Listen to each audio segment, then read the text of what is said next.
Smoking and inhaling every moment. It was reckless and we owned it. Армандар орындалады, мақсатың айқын болса. Арман мәселесін талқыладық. Ал енді мақсат деген не? Неге арман мақсатың айқын болса ғана орындалады? Мақсат ол сенің арманыңа жетуге апарар жол.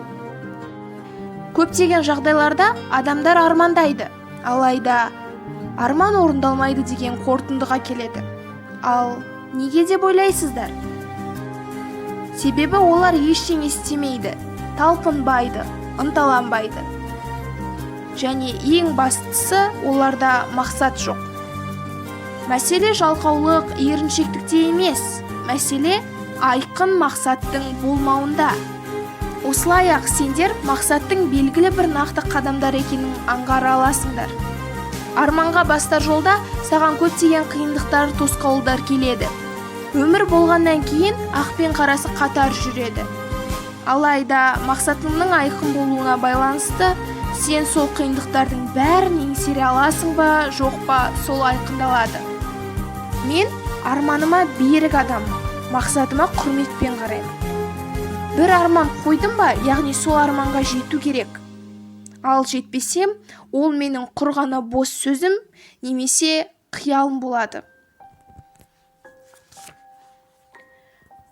Қазіргі таңдағы жасөспірімдер көбінесе арманға қарағанда қиялға әуес, себебі олар армандай білмейді деп айта аламын.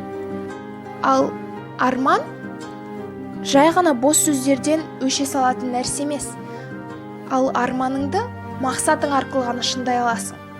Сонымен армандар орындалады, мақсатың айқын болса. Сол себепті сендерге берер кеңесім, армандарыңа адал, мақсаттарыңа берік болыңдар. Сол сәтте ғана сендер тұлға болып қалыптасып қана қоймай, өмірден өз орындарыңды табасыңдар. Арманда атты видеороликтің ссылкасын осы видеоның описаниясына қалдырып кетемін. Ұнаса лайк басыңыздар және де арнаға тіркеліңіздер. Сіздерге 1% болсын көмектестім деген ойдамын.